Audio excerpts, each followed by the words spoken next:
नाचते गाते और अपने बुतों को खुश करने के लिए रस्में अदा करते। इस साल भी जब वो सारे लोग शहर से बाहर गए, हजरत इब्राहिम अलैहिस्सलाम अकेले शहर में रह गए।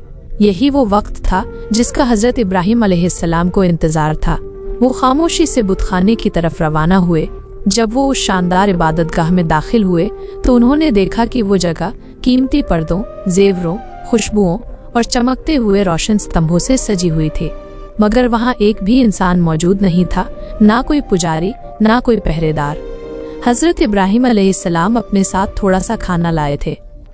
वो आगे बढ़े, बुतों के सामने खाने के बर्तन रखे और जोर से पुकारा, लो खाओ, तुम्हारे सामने खाना रखा है। खामोशी छा गई। फिर फरमाया, क्या बात है, बोलते क्यों नहीं, खाते क्यों नहीं? उन्होंने ये जुमले दोबारा कहे, मगर कोई जवाब न आया। अब हजरत इब्राहिम अलैहिस्सलाम का चेहरा संगीन हो गया। उन्होंने अपनी कुल्हाड़ी उठाई और एक कोने से तमाम छोटे छोटे बुतों को एक के बाद एक ज़रबे मारनी शुरू कर दी।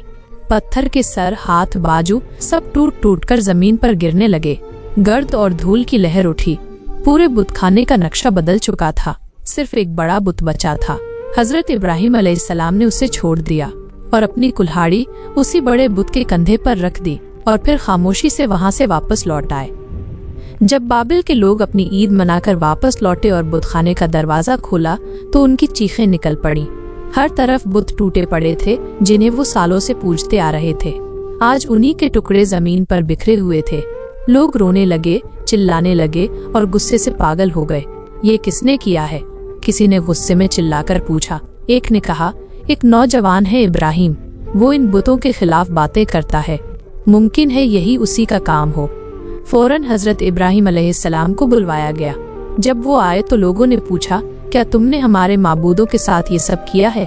हजरत इब्राहिम अलैहिस्सलाम ने निहायत सुकून से कहा, नहीं, ये काम तो उस बड़े बुत ने किया है। देखो, कुल्हाड़ी उसी के कंधे पर रखी है। लोग चौंक गए, एक दूसरे का मुंह तकने लगे। एक ने झुंझलाकर कहा, ये तो बोल भी नहीं सकता। हजरत इब्राहिम अलैहिस्सलाम फौरन बोले, तो जब ये बोल भी नहीं सकता, कुछ कह भी नहीं सकता, तो खुदा कैसे हो सकता है? जब ये अपनी ही हिफाजत नहीं कर सका तो तुम्हें क्या फायदा या नुकसान देगा?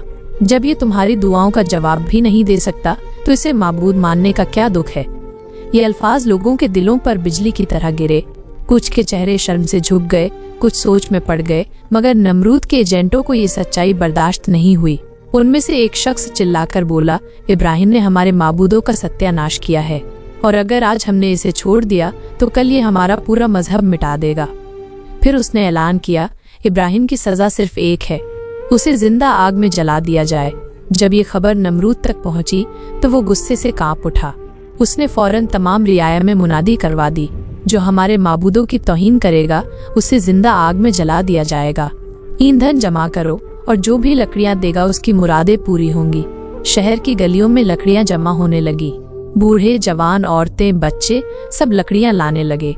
जल्द ही शहर के बाहर एक बड़े मैदान में लकड़ियों का विशाल ढेर लग गया। उसे आग दिखा दी गई। शोले आसमान को छूने लगे। ऐसी भयानक आग थी कि परिंदे भी उसके ऊपर से उड़ने की हिम्मत न करते। उधर हजरत इब्राहिम अलैहिस्सलाम को कैद खाने से निकाला गया। जब उन्हें उस दहकती हुई आग की तरफ ले जाया जा रहा था तो उनके चेहरे पर अजीब सुकून और एक मुस्कान थी। उन्होंने दूर खड़े उस मीनार को देखा जहां से नमरूद, उसके वजीर और पुजारी ये मंजर देख रहे थे। लोगों ने हैरानी से देखा कि हजरत इब्राहिम अलैहिस्सलाम की आंखों में ना कोई खौफ था, ना कोई हिचक, बस अल्लाह पर मुकम्मल यकीन था। उन्हें यकीन था जिस रब के लिए वो ये सब कुछ सह रहे हैं वही उनकी हिफाजत भी करेगा। जब हजरत इब्राहिम अलैहिस्सलाम को उस दहकती हुई आग के करीब लाया गया तो पूरे शहर की निगाहें उन पर जमी थी। सब सोच रहे थे, ये नौजवान अब कैसे बचेगा?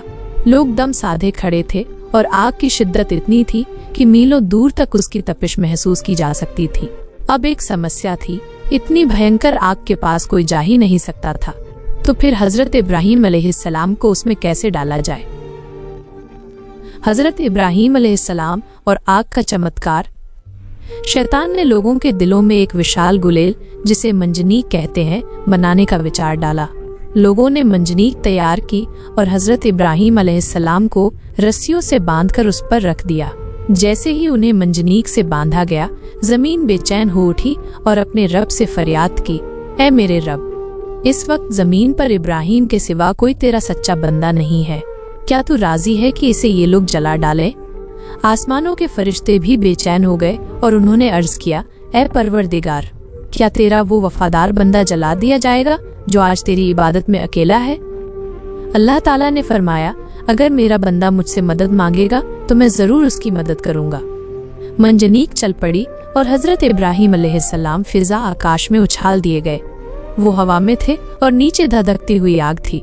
उसी वक्त हजरत जिब्राइल अलैहिस्सलाम हाजिर हुए और अर्ज किया, ऐ इब्राहिम, क्या आपको मुझसे किसी मदद की जरूरत है? हजरत इब्राहिम अलैहिस्सलाम ने सुकून भरे लहजे में जवाब दिया, तुमसे नहीं, मुझे सिर्फ उस रब की जरूरत है जो सारे जहानों का मालिक है। फिर उन्होंने दिल से कहा, हस्बी अल्लाहु व निअमल वकील, मेरे लिए अल्लाह ही काफी है और वही सबसे बेहतरीन मददगार है।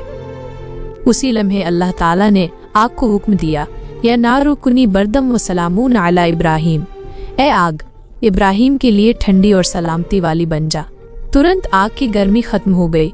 वो सिर्फ ठंडी ही नहीं हुई बल्कि ऐसी मुलायम और सुकून देने वाली बन गई जैसे कोई बहार की हवा।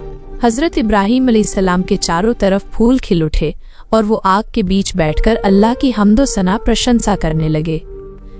आग के बाद की घटनाएं और नमरूद का अंत। रिवायत है कि 3 दिन तक जमीन की कोई आग गर्म न हो सकी। परिंदे, जानवर, इंसान सब हैरान रह गए। कहा जाता है कि जब आग जल रही थी तो छिपकली उस पर फूंक मार रही थी ताकि वो और तेज हो, और मेंढक अपनी छोटी सी चोंच में पानी भर भर कर उसे बुझाने की कोशिश कर रहा था। जब ये मंजर नमरूद ने अपनी आंखों से देखा तो उसकी आंखें हैरत से फैल गईं और दिल में खौफ बैठ गया। उसने कहा, ऐ इब्राहिम, हैरत है, तुम्हारा असर तो आग पर भी चल गया। हजरत इब्राहिम अलैहिस्सलाम ने मुस्कुराकर जवाब दिया, ये मेरी ताकत नहीं, मेरे रब की कुदरत है। नमरूद दिल से हजरत इब्राहिम अलैहिस्सलाम की अजमत को मान चुका था, मगर उसका तकब्बुर, घमंड उसे ईमान लाने से रोक रहा था। उसे डर था कि लोग इब्राहिम पर ईमान न ले आए, इसलिए उसने हुक्म दिया, इब्राहिम को इस शहर से निकाल दो। हजरत इब्राहिम अलैहिस्सलाम ने भी दिल में फैसला कर लिया कि ऐसे बेदीन लोगों के बीच रहना अब मुनासिब नहीं। उन्होंने अपनी बकरियां, सामान और अहले खानदान को इकट्ठा किया और शहर छोड़ने की तैयारी की। मगर नमरूद ने हुक्म दिया कि हजरत इब्राहिम अलैहिस्सलाम से सारा माल छीन लिया जाए। इस पर हजरत इब्राहिम अलैहिस्सलाम ने कहा, अगर तुम मेरी कमाई चाहते हो तो मेरी वो उम्र भी लौटा दो जो मैंने इसे जमा करने में लगाई है। बात काजी हाकिम तक पहुंची। उसने तमाम दलीलों को सुना और फैसला हजरत इब्राहिम अलैहिस्सलाम के हक में दिया। इस तरह वो अपना माल लेकर बाबिल से निकल गए। उनके साथ उनकी ज़ौजा हजरत सारा और उनके भतीजे हजरत लूत भी थे। कुछ दिन बाद हजरत इब्राहिम अलैहिस्सलाम ने नमरूद को फिर से अल्लाह की तरफ बुलाया, मगर वो न माना, बल्कि उसने गुरूर से कहा, मैं तुम्हारे खुदा से लड़ूंगा। उसने एक दिन मुकर्रर किया और अपनी बड़ी फौज के साथ मैदान में उतर आया, जबकि हजरत इब्राहिम अलैहिस्सलाम अकेले थे। अल्लाह ताला ने एक लश्कर भेजा, मगर वो इंसानों का न था, वो था मच्छरों का लश्कर। वो छोटे छोटे मच्छर सैनिकों की नाक, मुंह और कानों में घुस गए। सारी फौज चीखती चिल्लाती भाग गई। एक मच्छर नमरूद की नाक में घुसा और उसके दिमाग तक जा पहुंचा। नमरूद चीखने लगा, तड़पने लगा और अपने सिपाहियों से कहा, मुझे सिर पर मारो। यही हालत 40 साल तक रही, यहाँ तक कि वो इसी तकलीफ में मर गया, मगर ईमान ना लाया। तो दोस्तों, ये थी आज की कहानी। अगर आपको कहानी पसंद आई हो तो हमारे चैनल महफिल वॉइस को जरूर सब्सक्राइब करें, बेल आइकन दबाना न भूलें। फिर मिलते हैं अगली वीडियो में। अल्लाह हाफिज।